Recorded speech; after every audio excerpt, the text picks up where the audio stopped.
Appreciate all you guys coming out.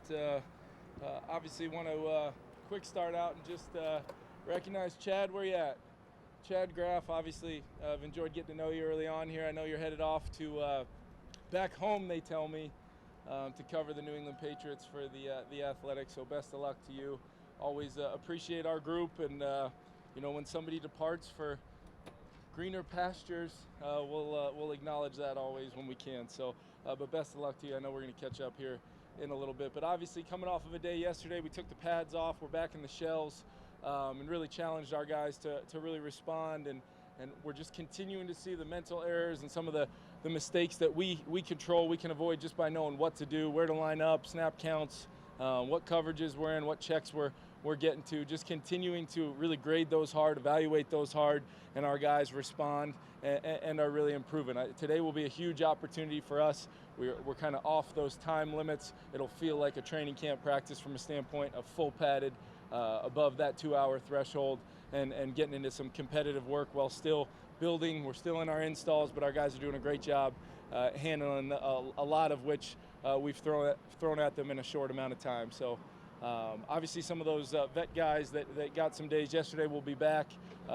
All updates coming out of Irv's surgery were phenomenal. Everything went as we hoped, and his program and his process has already began to get him back on the grass for us as soon as possible. So with that, I'll open it up to you guys. How are you feeling about your depth at tight end? Yeah, I think you come into camp with some good numbers for a reason, just in case, not really knowing exactly where Irv or Johnny would be coming off of their injuries from last year. So we have some depth there, and we got some guys we really want to see kind of handle the different roles. I know with this group, we talked a lot about the role of a tight end, what that really looks like, offense to offense in the NFL nowadays. We ask our guys to do a lot, both in the run and pass game. So across the board, from Johnny all the way down, we're going to ask those guys to fill that void that Irv had already kind of created a real good start to training camp. We'll hope he'll pick up right where he left off when he's back, but good opportunity for those guys to apply themselves. So it sounds like you're not looking to add anybody necessarily. Yeah, we'll continue to kind of look at that. If we feel like at any point in time we want to do that, I'll get with Quace and his staff, and we'll talk about that. But as of right now, we'd like to see mainly day-to-day at this point. For me, is getting through the next day, getting through the practice, and making sure that we're at our best for our team. We really want to focus on today, give those guys those opportunities, and then really see where maybe my blind spots might have been that I didn't see. But obviously, ultimately, my goal is to see that group just kind of next man up mentality and thrive and take advantage of the unfortunate opportunity that came their way from Irv going down. What have you liked about what you've seen out of Dalvin Tomlinson, and how's his role maybe different, if he's a DE on the 3-4 than what he did with the 4-3? Yeah, he's playing interior for us, whether it's in our when we are in the 4-down situations. Not all that, different from what he did last year when nickel's on the field, and we've got our different variations, but his ability to be a kind of a two-way player, be able to hold up against double teams in the run game, both in base and nickel defense, while also pairing that with the ability to, work a one-on-one and try to get to the quarterback. I think the biggest thing people think about when affecting the quarterback always is those edge players, right? How do those guys that register those double-digit sacks, that's what it's easy to talk about that because we can see that, but I think the underrated thing is the push of the pocket. Getting those interior guys to understand, that they hit a gap, they push their one-on-one block, or they take a double team right back into the lap of a quarterback. That changes the rhythm and timing as an offense. And when you've got guys like that, DT and Harrison come to mind right off the bat of guys we're really counting on to do that. How good is Dalvin at doing that specifically? I think he does a lot of things really, really well, both in the run and pass game. He's been one of those guys, the veteran leaders that I've kind of relied on quite a bit early on here, especially on that front defensively, to set the tone for that whole group. We feel really good, obviously, about DT and Harrison and some of our other guys in there, but it's that depth. What can we do to show that we've got great depth at that position through the development of obviously what we did in the spring and what we're hoping to see each and every time we come out on the grass. What have you seen from Do Ty you think Chandler? Irv will be ready to come back right away, or you think he'll need a ramp-up period once he's cleared to go? Yeah, I think, anytime, like I said, I hate getting into this world where I put my MD hat on, but anytime I think you have surgery, you got to have that no sweat period, which, I've challenged Irv that let's not allow that to truly affect your stamina and your conditioning, because he was in a great spot. He had worked his tail off all summer here when a lot of guys aren't here, to be right where we wanted him to be when he came back. So my challenge to him is just following the protocols, what he's allowed to do, how good can you be when you're able to come back, and maybe that's a tiered thing where he can do a little by little in progression with September 11th on our mind. You know, I mean, he had the butterfly tattoo. It's all about him coming back this year, and then how does he seem that it's not like, here we go again? Yeah, I'd like to think, you know, the adversity he's kind of dealt with already and kind of attacked that, whether it was the rehab this past year or the mindset of what it would be like coming back to camp off of an injury like that. I'd like to think, you know, he's ready to handle some adversity. It just hit in a way none of us would have liked, you know, but as I told him, you know, an injury that holds you out right now, but we get you back potentially for that opener. That's different than some of the news that came out around the league yesterday, and we don't take that for granted of understanding. That's why we do what we do from a, you know, sports performance and Uriah and understanding from how we're going to now attack this rehab process. We're all in this together, and we just have to set the plan. And then just like we do for our team, just like we do for individual positions, sides of the ball, you know, we lay out a standard, we lay out a goal, and Irv knows exactly what that goal is. And now, you know, we don't have to spend much time worrying about it because we're going to attack it, and I've got no doubt he's going to do that. How did the injury happen? It was just actually on a kind of a simple, just you know, everyday type of block, and just the way guys are fitting their hands and, you know, practicing hard the way he was, and obviously they are on the other side. That stuff's going to happen from time to time, and you know, normally I worry about guys getting fingers when I'm throwing to them an individual, especially on a windy day like that, and the ball goes wobbling at them. So thank goodness it happened in a you know, a real drill, where a real 11-on-11 situation, so I didn't have to take the blame for it. But just a simple play that happens every single year in this league. And if it was another position where, you know, catching the football wasn't such a necessity for a guy like Irv, we might tape that thing up and get him right back out there. But we wanted to fix it, use this time smartly, and make sure we give Irv the best chance to have a great 2022 season. Are Cook and Madison good to go today after getting fingers banged up? Yes, they are. Coach, having a veteran fullback like C.J. Ham, how much does that fit in with what you like to do offensively? Yeah, I think you know, what I like to do offensively absolutely fits with having a player like that for really two reasons. C.J. can handle a lot. He's really able to take much more on his plate than the traditional fullback. A, because he mentally can handle it, but then B, I think he's a dynamic player. I mean, to have the strength he has in the run game, the understanding to be able to do some unique run game concepts with him, and then ultimately use him as a weapon in the pass game. You know, very few people, when we break the huddle, and number 18 and 19 and some of our guys are running and breaking the huddle, and some of the other backs we can put him in the game with, paired with Irv and Johnny and the rest of our tight ends. You know, it's hard to just feature CJ defensively of, hey, we've got to stop that guy. So what we're going to do is we're going to use that, and we're going to try to activate CJ in a lot of ways, but nonetheless, you got to be able to do the basic jobs of playing fullback, which is not an easy thing to do in this league, and CJ does that really, really well. If you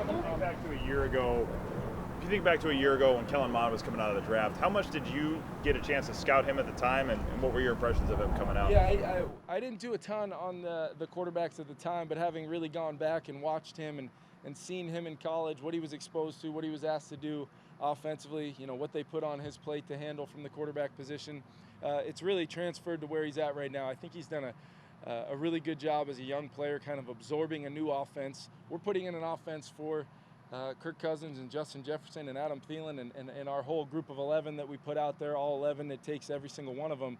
But we're asking those guys behind there, they're not on a different install program. They're not on a different scale where they can kind of slowly absorb this. We have hit the gas with our entire football team in a hope that we can see guys absorb it, practice it, and ultimately when there's corrections to be made, be able to make that correction and not let similar mistakes happen again. And Kellen's done a nice job with that early on. Sean and him are both have been really productive, which has allowed us running the show to kind of really turn that second group loose and really start evaluating the other 10 guys in the huddle with them. Yeah, I wonder if you could talk about how Ed Donatell's doing with the defense, and just what is, you know, all his experience, 32 years as an assistant, I guess he's 65 now. What does he bring to the defense with that tremendous experience? Yeah, I think that experience of the scheme and the X's and O's is one thing, but just how to, you know, handle players and have those guys come to the meeting room juiced up, ready to go every day because they know Ed's going to be at his best. They know he's a teacher, he's an educator, and he's going to provide them with the things that they need to go out there and individually have success, collectively has success as a group. And then what's been really cool to see that you hope when you put a staff together is just guys like Mike Pettin and Mike Smith and Durante, Greg Minuski, guys that have a lot of Chris Rump, guys that have a ton of experience being able to infuse their own ideas and learn the system, but then, hey, can we take something and make it better? Can we take something and make it our version of this defense? As we know, this scheme may exist in other places, but the Minnesota Vikings version of it is going to be our own, and we're pretty proud of that. How long have you known Ed, and what kind of led you to hire? I mean, how far back do you go? I actually met him kind of through the connection with Brandon Staley when I coached with him in LA, just kind of, understanding how close Brandon was to Ed, and Brandon's become a very close friend of mine. So, obviously through the process, both last year and then into this year, of possibly thinking about what this would be like to get to run, your own operation somewhere. Ed's name was always very high on that list, even before we had spent a lot of time together, because of a guy like Brandon putting his name on Ed, and then just everybody you talk to, everybody that's coached for him, played for him. He's the same guy every day. He's our glue guy. That's what I call him. He's our glue guy. Holds it all together when I may be losing my mind, and it's happened once or twice already. Probably won't be the last time that happens, but Ed's been great for us. It's not even that good of a question. I was coming back. I know. I was waiting for this. It's like borderline. No, I was just curious, what were your impressions of Adam Thielen coming into this job, and what more do you know about him that you didn't know? Yeah, every time that I've been a part of teams playing against Adam, he's always had a huge impact on the game. So from afar, you feel that, you witness that, but then crossover tape through the years, you just see him doing some really dynamic things. You notice how quickly he can gain the confidence of the quarterback with some of the opportunities he does get, with his ability to make contested catches. I mean, Vikings fans don't need me to tell them that, knowing that Adam Thielen's going to go up and make a play with one hand or go up and over somebody. But I think being around him, just his detail, his willingness to, at this point in his career, really be all in on what we're doing with him, how we see him being at his best in our offense. And obviously the coolest part about it is then the feedback that, he's able to talk to me about, hey, I know we're coaching this like this. Have you thought about this route stem or this top of the route? Or and then that's where, sometimes, you say to yourself, thank goodness we got players like that, because what you said is better than what I said. Let's do it that way. And other times we're going to stick with my way. But either way, we have that conversation and communication. And the fact that he feels like that, JJ, KJ, our other wideouts, they feel like they can talk to not only myself, but Wes, Keenan, and we get that sort of feedback from our guys. It only helps us be at our best when we need to, competing against the defense every day. Weeks based on feedback from him? Yeah, we just made a few right in that walkthrough you guys were just at. So it's a daily thing, and a tweak can be a really subtle thing, or it could be a wholesale change of something that we do. But ultimately, what gives them the most, comfort and kind of quieted mind, so that they can take whatever we're giving them. Because unfortunately, I don't get to go out there with them, when we go play. I'll stay on the sideline, and those 11 guys will go do it, and that's what we're trying to empower them to feel like they're able to do consistently. I got a question. Have you settled on like veterans leadership committee? Yep. I guess what are the things that you want to hear from them? Yeah, we settled on that, just kind of a long time ago, and the parameters were really kind of led by a lot of our, guys that have had the C on their chest here before, and hey, who would you like to be a part of that? And I'm not a big, early on here, we'll eventually vote on captains, the team will decide that, but early on here, more, in my opinion, is better than just a few guys, because the more people I can individually connect with in those meetings and get their opinions and make them feel like that player ownership is real, because it is, the more I think I can get to our whole team, and then rely on those guys to be an extension of myself and our coaching staff to ultimately do that. So we'll continue. I meet with those guys once or twice a week, try to keep them out in front of anything that might be on the horizon that would potentially be something that would be good for the team to hear about, or potentially, possibly have some input on schedule-wise, meeting-wise, little things, food, off-day treatment times, all those things to make sure that whatever we're doing it in the best interest of those players being at their best. KJ, KJ, I mean, to the wideouts for a second. KJ behind JJ, behind Adam. What do you like most about what he's been learning, absorbing, what you've seen? I think on Monday he had, 2 big touchdowns. What do you like most about him right now? Yeah, I think you guys are going to continue to see KJ making a lot of plays down the field in the pass game, and that's the stuff, rightly so, that should be applauded. But that stuff doesn't surprise me. I've seen him go down the field and make plays. I've seen him make critical catches on third down. I've seen him benefit from being in the huddle with guys like Justin Jefferson and Adam Thielen. What's been really great early on is the buy-in of the marriage of the run and the pass, and that third receiver position requires a guy to do a lot of jobs, and those jobs aren't always the really glitzy glamour ones where we all take note of that, but it might be a simple block or an understanding of how he needs to hit a block in the run game, how we're targeting runs, and then ultimately how he plays with some of those play passes, screens, and different variations of what we'll do. And he has just been really, really good. There's no other way to describe it early on here in camp. What I've challenged him to do is consistency. Can you be that third guy in there and be the guy that we can rely on? Well, he knows he's got really good players competing with him for that role, and it's okay if we end up having multiple roles at that spot, because I feel like we've got skill sets that can really help our offense. But as of right now, I'm challenging all those guys. The more that you can do, the more of those roles that you can fill, make it easy for me to call any play in our playbook. One final non-football question before you go.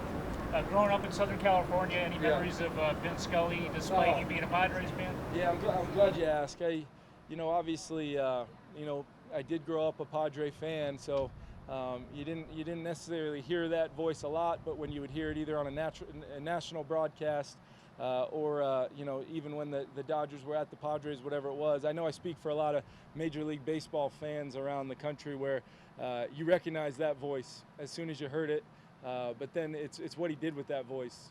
His connection to somehow make you feel like he was just talking to you, telling a story, or how he described the game, how he taught the game, years and years of experience around some of the greatest players in the history of baseball. I think he's one of those special people in all of professional sports that I think we all should take the time and just be thankful that we all had the opportunity to hear him do what he did and the impact he had. But I'm glad you asked that.